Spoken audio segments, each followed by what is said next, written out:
Bismillah wassalatu wassalamu ala Rasulillah wa ala alihi wa sahbihi wa mawalah wa la hawla wa la quwwata illa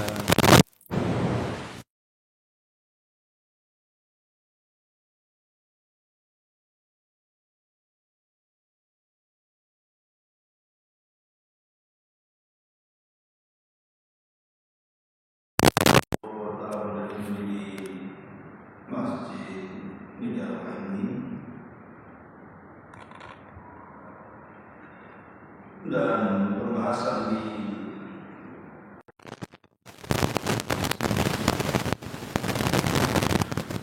kita akan membahas tentang bagaimana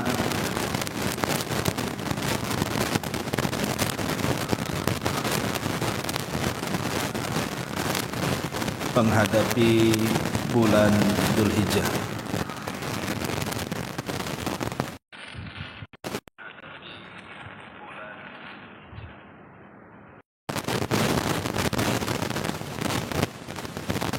Ma'asyiral muslimat yang dimuliakan Allah Subhanahu wa taala.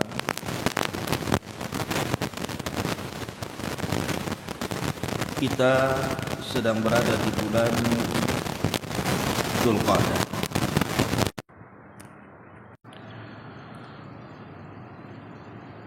Dan kita akan menghadapi bulan Dzulhijjah. Banyak amalan-amalan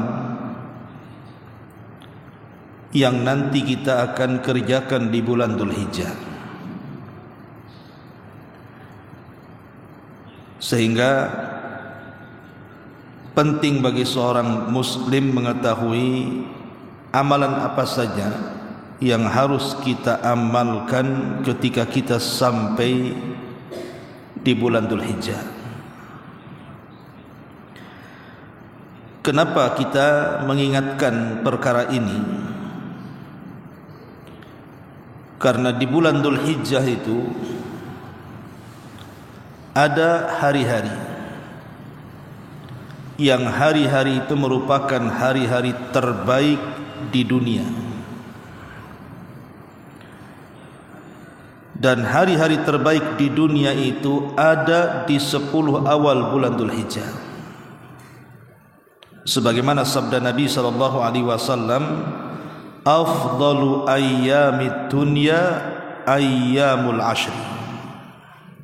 Seutama-utama hari di dunia ini adalah hari-hari yang terdapat di permulaan bulan Dzulhijjah atau 10 awal bulan Dzulhijjah.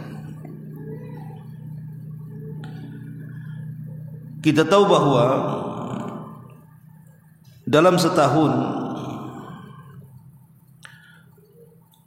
ada beberapa bulan yang 10 harinya itu sangat istimewa. Pertama bulan Ramadan. Di sana ada 10 akhir bulan Ramadan. Dan itu sangat istimewa, karena di 10 akhir Ramadan itulah turun malam Lailatul Qadar yang menentukan takdir kita setahun yang akan datang. Kemudian di sana ada bulan Muharram. Di bulan Muharram itu ada hari-hari yang sangat istimewa, dan itu di 10 awal bulan Muharram. Lah begitu juga di bulan Dzulhijjah ada hari-hari yang sangat istimewa, dan itu letaknya di 10 awal bulan Dzulhijjah. Bahkan di 10 awal bulan Dzulhijjah melebihi 10 awal Muharram dan melebihi 10 akhir Ramadan. Karena Nabi SAW mengatakan afdalu ayyamid dunya, seafdal-afdalnya hari di dunia itu 10 awal bulan Dzulhijjah. Makanya kita karena akan menghadapi bulan Dzulhijjah dan kita akan menghadapi 10 awalnya, maka seorang muslim sangat rugi kalau tidak memanfaatkan 10 awal bulan Dzulhijjah itu. Sehingga sudah selayaknya harus tahu apa yang harus diamalkan dan apa yang harus ditinggalkan. Lalu amalan apa saja yang seorang muslim harus dikerjakan di bulan Dzulhijjah? Karena bulan Dzulhijjah itu termasuk mawasimut ta'ah. Dia musim-musim ketaatan. Ada 3 hal yang paling pokok. Pertama, at-taubatus shadiqatu. Siapkan menghadapi 10 awal bulan Dzulhijjah ini dengan bertobat dengan taubat yang jujur. Di dalam Al-Quranul Karim Allah Subhanahu wa ta'ala berfirman, wa tubu ilallahi jami'an ayyuhal mu'minun la'allakum tuflihun. Bertobatlah kalian kepada Allah semuanya, wahai orang-orang yang beriman, agar kalian mendapatkan keselamatan. Agar kita mendapatkan keselamatan di bulan Dzulhijjah, maka siapkan dengan taubat. Sambut bulan Dzulhijjah itu dengan penuh keseriusan dan tidak membawa dosa di bulan Dzulhijjah, sehingga sebelum kita masuk bulan Dzulhijjah kita sudah bertobat kepada Allah dari dosa, supaya memudahkan amalan-amalan yang lain ketika kita mengamalkannya. Yang kedua, al-azmul jadu ala ightinami hadhil ayyam. Dari sekarang harus ada niat yang kuat. Ketika sampai di 10 awal bulan Dzulhijjah, maka kita tidak akan menyia-nyiakan waktu-waktu yang sangat istimewa. Ma'asyiral muslimat yang dimuliakan Allah Subhanahu wa ta'ala, maka seorang muslim sudah seyogianya untuk memiliki semangat menghadapi bulan Dzulhijjah dengan memanfaatkan musim-musim kebaikan di dalamnya, tentunya dengan memperbanyak amal saleh. Dan yang ketiga, al-bu'du anil ma'asi. Jangan sampai nanti di bulan Dzulhijjah itu kita dekat dengan maksiat. Jadi kita harus berusaha untuk jauh dari kemaksiatan kepada Allah Subhanahu wa ta'ala. Ini 3 perkara yang menjadi muqaddimah menghadapi bulan Dzulhijjah. Pertama, taubat dari sekarang. Yang kedua, punya azam yang kuat untuk memanfaatkan waktu-waktu istimewa di bulan Dzulhijjah. Dan dari sekarang kita sudah harus menjauhi maksiat kepada Allah Subhanahu wa ta'ala. Ma'asyiral muslimat yang dimuliakan Allah Subhanahu wa ta'ala, adapun keistimewaan bulan Dzulhijjah sendiri, sebelum kita bicara tentang amalan-amalan apa saja yang harus kita lakukan, ada 7 perkara yang dipahami, yang dijelaskan para ulama, kenapa bulan Dzulhijjah itu begitu istimewa. Pertama, bahwa orang yang mengamalkan amalan apapun, orang yang mengamalkan amalan apapun di 10 awal bulan Dzulhijjah, maka nilainya sangat istimewa dibandingkan amalan itu dilakukan di luar 10 awal bulan Dzulhijjah. Jadi kalau ibu pada tanggal 1 Dzulhijjah sampai tanggal 10 Dzulhijjah mengamalkan amal apa saja, Mungkin ibu memperbanyak zikir, memperbanyak baca Quran, memperbanyak mengajak manusia kepada kebaikan, nasihat-nasihat, birrul walidain, menyambung silaturahim, bersedekah dan lain sebagainya. Maka nilai amalan-amalan itu sangat istimewa dibandingkan amalan itu dikerjakan di luar 10 awal bulan Dzulhijjah. Dalilnya disebutkan dalam hadis Abdullah ibn Abbas radhiyallahu anhuma, Nabi sallallahu alaihi wasallam bersabda, "Ma min ayyamin al-'amalu salihu fiha ahabbu ila Allah min hadhil ayyamil 'ashr." Tidak ada hari-hari, kata Rasul, yang amal saleh di dalamnya lebih dicintai Allah dibandingkan hari-hari yang 10. Maksudnya hari-hari yang 10 adalah 10 awal bulan Dzulhijjah. Kemudian sahabat bertanya, "Ya Rasulullah, walal jihadu fi sabilillah?" Rasul, apakah sebanding dengan orang yang jihad di jalan Allah? Kenapa para sahabat membandingkan amalan di 10 awal bulan Dzulhijjah dengan amalan jihad? Karena di mata para sahabat tidak ada yang lebih istimewa melebihi jihad. Karena di mata mereka tidak ada yang lebih istimewa dibandingkan jihad. Itulah amalan tertinggi menurut kacamata para sahabat. Karena orang yang mati syahid dalam jihad itu, mereka adalah orang-orang yang diampuni dosa-dosanya sejak darah meneteskan di bumi, aman dari fitnah kubur, dan masuk surga tanpa hisab dan azab. Itulah kenapa para sahabat membandingkan dengan jihad. Maka Nabi SAW mengatakan, walal jihadu fi sabilillah. Tidak sebanding. Artinya orang yang beramal di 10 awal bulan Dzulhijjah itu lebih istimewa dibandingkan orang yang berjihad.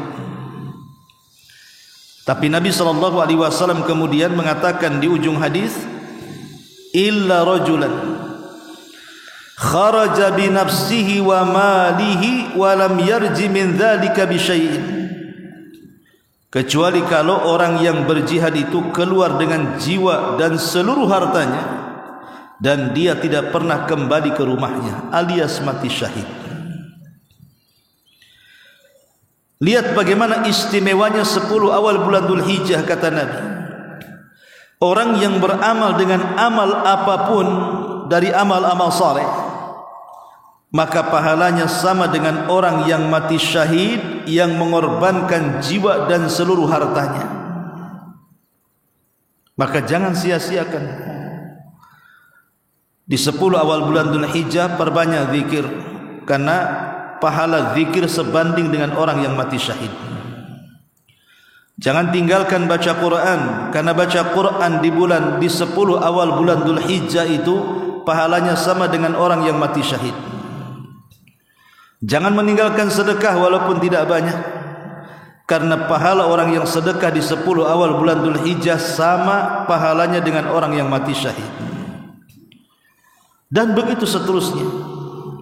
Lakukan ibadah-ibadah apapun, karena disitulah musim-musim kebaikan. Ini yang pertama. Yang kedua, di 10 awal bulan Dzulhijjah, kenapa disebut hari-hari terbaik di dunia dibandingkan hari-hari dalam setahun? Al-Hafidh Ibnu Hajar Al-Asqalani menyebutkan di dalam kitabnya Fathul Bari. Apa kata beliau? Walladhi yadhhar anna sababa fi imtiyazi ashri dzilhijjati limakani ijtima'i ummahatil ibadati fihi wa hiya as-salatu was-siyam was-sadaqatu wal-hajju wa la yata'atta dzalika fi ghairihi. Kata Al-Hafidz Ibnu Hajar rahimahullahu taala, menurutku yang tampak adalah kenapa 10 awal bulan Dzulhijjah itu menjadi sebab hari-hari terbaik dunia dalam setahun. Kata beliau, limakan ijtima'i ummahatil ibadati fi, karena pokok-pokok ibadah itu tergabung di dalamnya. Pokok-pokok ibadah itu ada di bulan Dzulhijjah, terutama di 10 awal bulan Dzulhijjah. Dan yang dimaksud pokok-pokok ibadah di sini adalah rukun daripada rukun-rukun Islam. Rukun Islam itu apa saja, Bu? Pertama syahadat, kedua salat, ketiga puasa, keempat zakat, kelima haji. Ini disebut rukun Islam. Lah rukun Islam yang merupakan pokok ibadah yang wajib dilakukan seorang muslim, yang tidak boleh diingkari, itu hanya bisa disempurnakan di 10 awal bulan Dzulhijjah. Bulan Ramadan tidak syak lagi, tidak diragukan lagi. Bulan Ramadan bulan sangat istimewa, bahkan disebut sayyidus syuhur, pemimpinnya bulan-bulan. Tapi seistimewa-istimewanya bulan Ramadan tidak bisa menyempurnakan rukun Islam. Di bulan Ramadan ibu bisa syahadat, di bulan Ramadan ibu bisa sholat, di bulan Ramadan ibu bisa puasa, di bulan Ramadan ibu bisa zakat. Tapi di bulan Ramadan ibu tidak bisa haji, tidak bisa menyempurnakan rukun Islam di bulan Ramadan. Tapi di bulan Dzulhijjah, terutama di 10 awalnya yang merupakan hari-hari terbaik di dunia, ibu bisa menyempurnakan rukun-rukun Islam. Ibu bisa sholat, bisa syahadat, bisa sholat, bisa puasa, bisa zakat, bahkan bisa haji. Itulah kata Al-Hafidz Ibnu Hajar rahimahullahu taala, kenapa 10 awal bulan Dzulhijjah itu menjadi hari-hari terbaik di dunia, karena terkumpul masdar daripada induk-induk ibadah, atau dengan kata lain terkumpul padanya rukun-rukun Islam yang 5. Ini yang kedua. Yang ketiga, kenapa 10 awal bulan Dzulhijjah ini dikatakan hari-hari terbaik di dunia? Karena di 10 awal bulan Dzulhijjah ini ada syariat yang tidak ada di bulan-bulan lainnya. Dalam 1 tahun 12 bulan. Dari 12 bulan ini ada satu syariat di 10 awal bulan Dzulhijjah yang tidak berlaku di bulan-bulan yang lainnya. Syariat itu disebut syariat kurban, al-udhiyah, syariat kurban. Kurban itu hanya ada di bulan Dzulhijjah, tepatnya di tanggal 10 yang disebut dengan Yaumun Nahar. Kemudian ditambah dengan hari-hari tasyrik bagi yang tidak ada kesempatan menyembelih tanggal 10, boleh disembelih tanggal 11, 12 dan 13 atau hari tasyrik. Lah ibadah kurban ini, Bu, itu tidak ada di bulan-bulan yang lainnya, hanya ada di bulan Dzulhijjah. Dan syariat kurban ini wajib bagi setiap muslim, bagi yang mampu. Karena Nabi SAW tidak pernah meninggalkan kurban sampai dia wafat. Sejak disyariatkannya sampai beliau wafat, Rasul tidak pernah meninggalkan kurban. Maka bagi orang-orang yang punya kemampuan untuk berkurban, ada waktu nih dari sekarang. Bisa nabung lah kan, ada setengah bulan lagi dari sekarang, kita bisa mengumpulkan biaya untuk membeli seekor unta, sapi ataupun kambing. Kesempatan untuk berkurban. Kapan lagi kita berkurban kalau tidak tahun ini? Belum tentu tahun depan kita masih hidup, dan belum tentu tahun depan juga kita bisa berkorban. Jadi kalau ada kemampuan lebih dari harta kita, sisihkan beli hewan korban. Karena hakikat kurban itu adalah memberikan sesuatu sebagai hadiah kepada Allah Subhanahu wa taala. Masa setahun sekali kita tidak bisa berikan hadiah kepada Allah yang sudah menciptakan kita, yang sudah mengatur kita, yang sudah menguasai kita, menghidupkan dan matikan kita, memberikan rizki dan begitu seterusnya. Maka ibadah ini adalah ibadah yang agung. Apalagi di antara hikmah ibadah ini itu sangat luas sekali. Pertama, bisa menghidupkan sunnah Ibrahim alaihi salatu wassalam.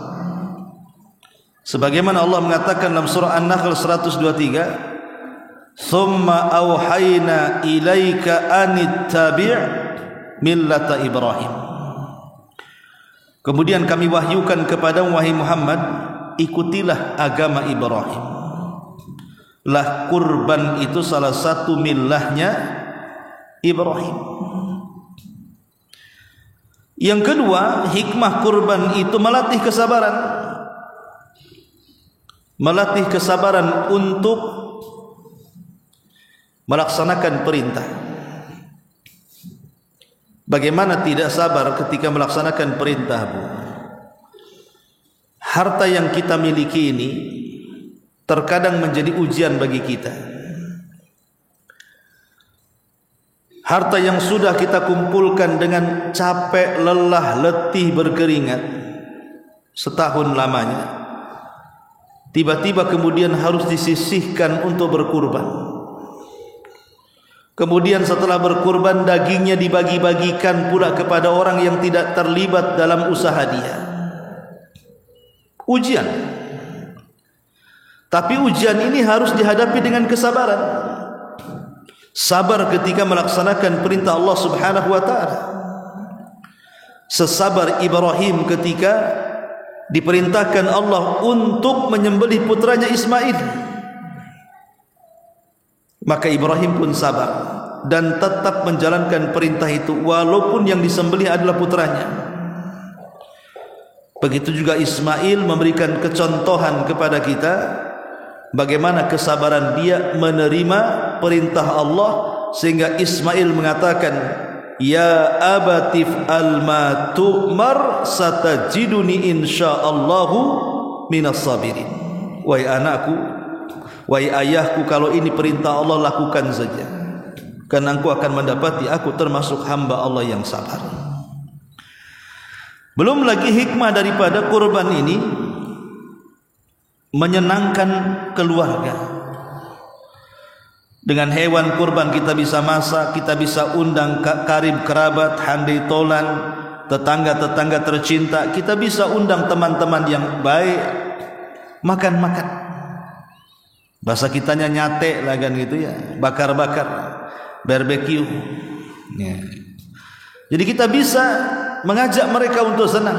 Belum lagi menyenangkan hati orang-orang miskin yang belum tentu dalam setahun itu mereka bisa makan daging, karena mikir kalau makan daging sekilo, oh mahal, nggak jadi, balik ke tahu tempe. Tapi setahun sekali minimal lah ada daging yang mereka makan. Makanya saya himbau khusus panitia gitu ya, jangan kemudian orang miskin setahun sekali mereka menghendaki makan daging, setelah antri dengan kupon pulang bawa jeroan sama tulang. Ini kan kasihan. Orang-orang kaya dapat daging, orang-orang miskin dapat jeroan sama tulang. Tulangnya pula bersih pula, tak ada sisa-sisa dagingnya. Mereka sudah menunggu setahun. Padahal Nabi SAW ketika bersabda tentang amalan yang paling dicintai Allah, kata Nabi SAW, sururun tudkhiluhu ala qalbin nas, kebahagiaan yang ditanamkan kepada hati manusia. Maka dengan membagi-bagikan hewan kurban itu kita sedang membahagiakan hati manusia. Dan lebih daripada itu, bahwa kurban itu bentuk syukur, bentuk syukur yang Allah telah anugerahkan kepada kita begitu banyak nikmat. Nikmat iman, nikmat taat, nikmat mendengar, melihat, nikmat harta, nikmat anak-anak, bahkan nikmat ditundukkannya binatang-binatang ternak kepada kita. Ibu bayangkan, Bu, kalau binatang-binatang itu berani kepada kita, mungkin kita tidak mungkin makan daging ayam. Kalau ayam berani kepada kita, mungkin manusia tidak mau hidup sama ayam. Kalau kambing berani kepada manusia, enggak ada orang yang berani menggembala kambing. Kalau sapi kurang ajar dengan kita, enggak ada ceritanya orang buat peternakan sapi itu. Itu sama saja nyerahin nyawa. Seruduk sapi matilah kan, Bu.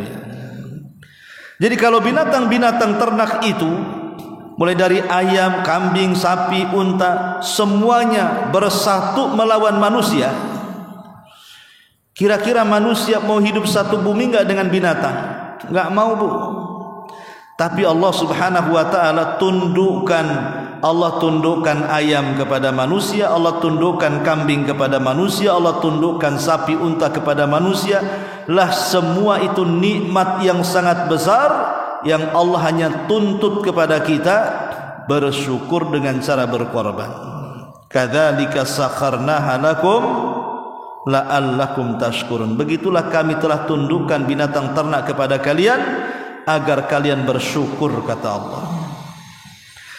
Ma'asyiral muslimat yang dimuliakan Allah Subhanahu wa taala, ini yang ketiga. Kenapa 10 awal bulan Dzulhijjah itu menjadi hari terbaik dunia?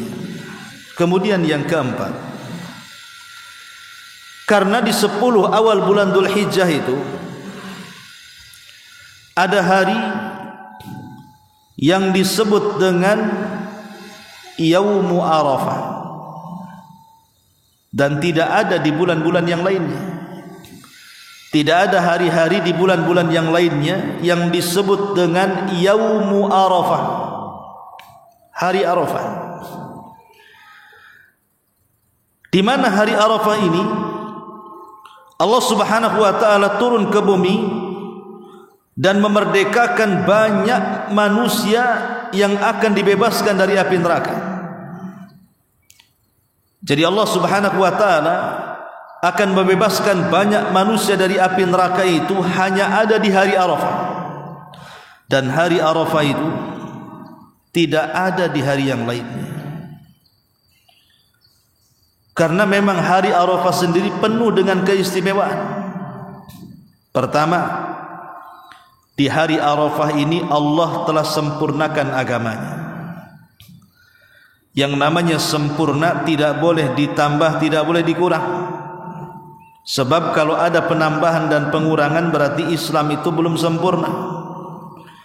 Dan penyempurnaan Islam itu terjadi di hari Arafah. Kemudian yang kedua, hari Arafah sendiri adalah hari Id bagi jemaah haji. Karena itulah penentu sah dan tidaknya haji. Kata Nabi SAW, Al-Hajju Arafah, haji itu ditentukan dengan Arafah. Kemudian yang ketiga, Allah Subhanahu wa taala jadikan sumpah dalam Quran hari Arafah ini. Allah mengatakan wa syahidin wa mashhud dalam surah Al-Buruj ayat 3. Demi yang menyaksikan dan demi yang disaksikan. Artinya demi yang menyaksikan hari kiamat dan demi yang disaksikan adalah hari Arafah. Bahkan orang-orang yang tidak haji di hari Arafah, umpamanya kita ini tidak pergi haji, kita di Batam, ada syariat puasa. Dan puasa ini bisa menggugurkan dosa setahun yang sudah berlalu dan dosa setahun yang akan datang, yang disebut dengan puasa Arafah.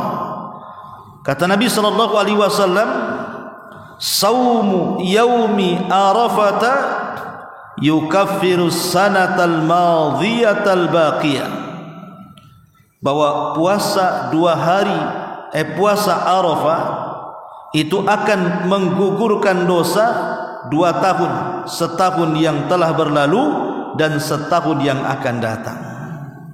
Dan ini keistimewaan. Di hari Arafah ada puasa yang keistimewaannya luar biasa bagi orang-orang yang tidak haji, yang disebut dengan puasa Arafah tanggal 9 ya. Dan di hari Arafah ini juga adalah hari di mana Allah membuat perjanjian dengan kita di alam ruh. Alastu bi rabbikum, bukankah aku Rabb kalian? Maka ruh semuanya mengatakan qalu bala, iya, engkau adalah Rabb kami. Makanya sejak itu siapapun manusia yang dihinggapi ruh kemudian terlahir ke dunia, maka mereka terlahir di atas fitrah. Ini yang keempat. Kenapa 10 awal bulan Dzulhijjah ini menjadi hari terbaik dunia? Karena di dalamnya ada hari Arafah. Kemudian yang keempat, yang kelima, Allah Subhanahu wa taala bersumpah di dalam Al-Qur'anul Karim tentang 10 awal bulan Dzulhijjah ini. Artinya Allah menjadikan sumpah 10 awal bulan Dzulhijjah ini di dalam Quran. Dan tidak mungkin Allah Subhanahu wa taala menjadikan sumpah kalau tidak ada keistimewaan. Allah mengatakan wal fajri wa layalin ashr, demi waktu fajar dan demi malam-malam yang 10. Jumhur mufassirin, mayoritas ahli tafsir mengatakan bahwa yang dimaksud malam yang 10 itu artinya 10 awal bulan Dzulhijjah. 10 awal bulan Dzulhijjah. Bayangkan dijadikan sumpah, ya wajar karena 10 awal bulan Dzulhijjah adalah hari-hari terbaik di dunia. Ini yang kelima. Kemudian yang keenam, bahwa hari-hari di bulan Dzulhijjah adalah hari-hari yang difirmankan oleh Allah Subhanahu wa taala dalam surah Al-Hajj 28. Wa yadhkuru smallahi fi ayyamin ma'lumah ala ma razaqahum min bahimatil an'am.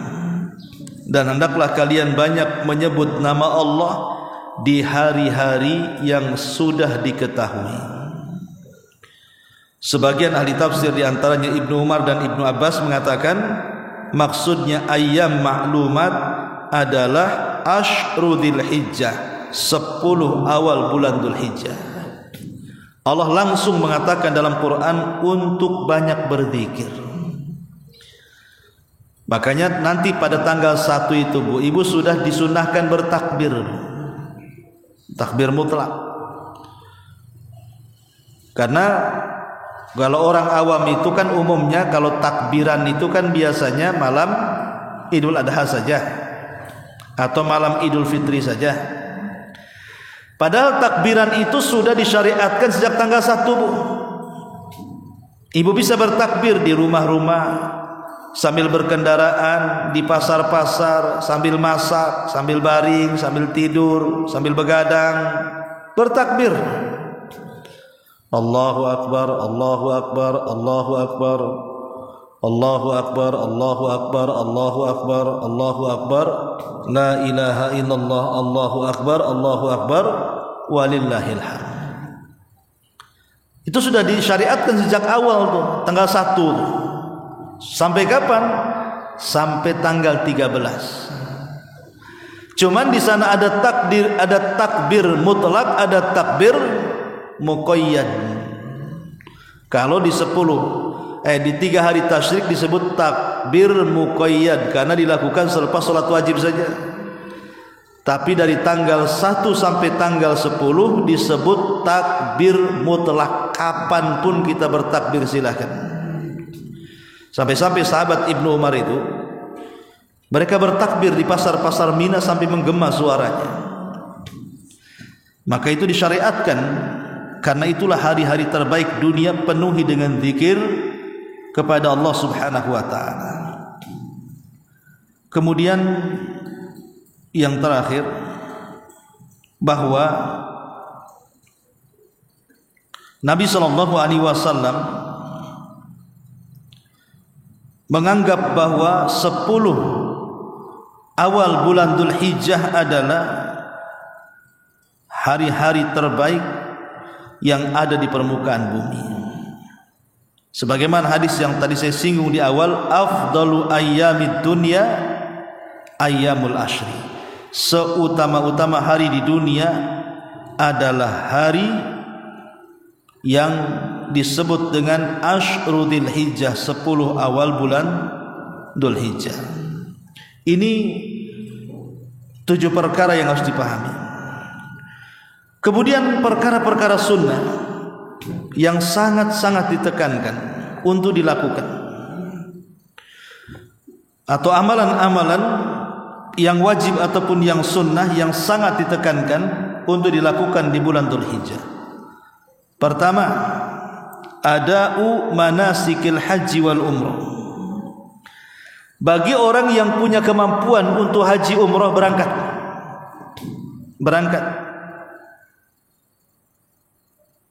Karena kita tahu bahwa keutamaan haji itu ma'ruf. Siapa yang haji mabrur, tidak ada balasan yang pantas kecuali surga. Dan haji mabrur itu kata ulama ada 6 syarat. Ibu kalau ingin jadi haji mabrur, maka harus ada 6 syarat. Pertama, harta haji dari yang halal. Kalau berangkat haji jangan korupsi, dari harta yang halal. Yang kedua, menjauhi perbuatan fasik, dosa dan jidal saat haji. Kemudian yang ketiga, manasiknya harus sesuai dengan sunnah Nabi, jangan membuat manasik sendiri. Kemudian yang keempat, harus ikhlas dan tidak riya.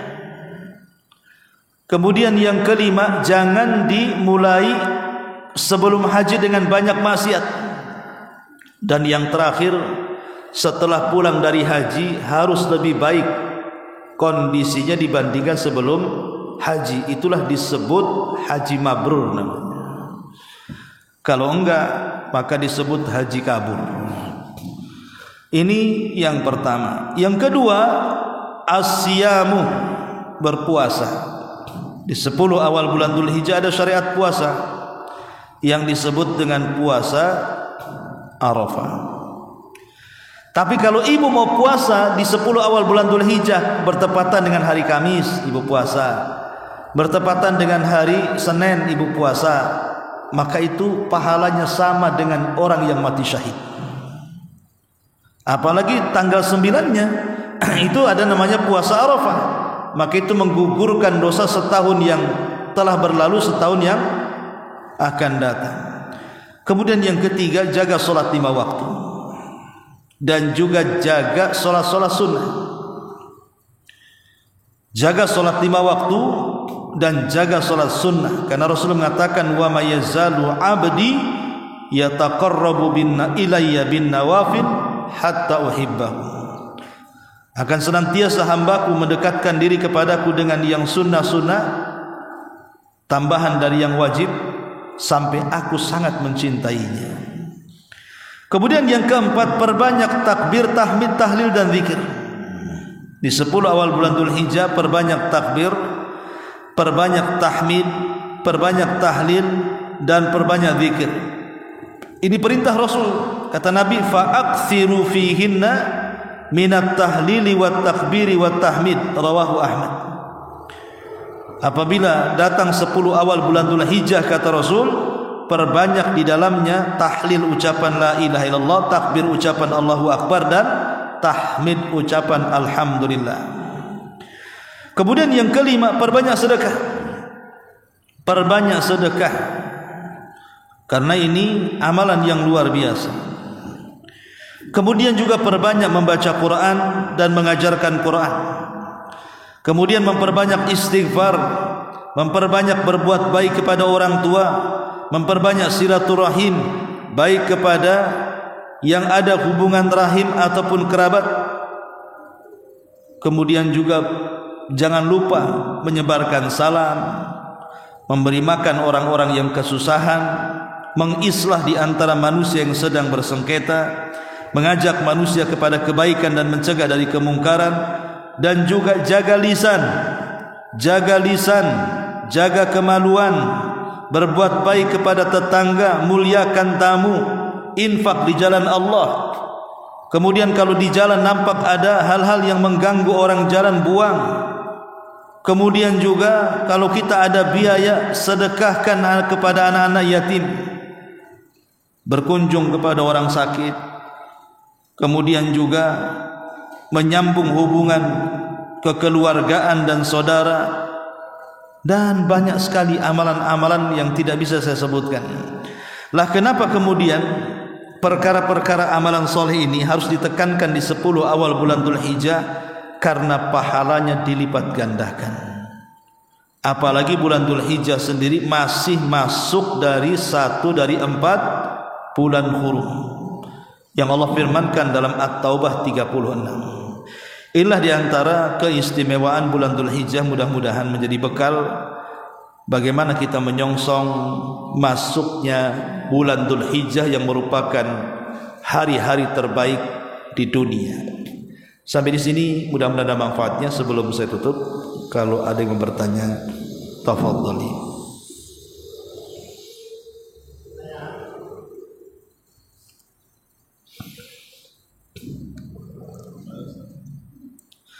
Baik, karena tidak ada, kita tutup dengan doa kafaratul majlis.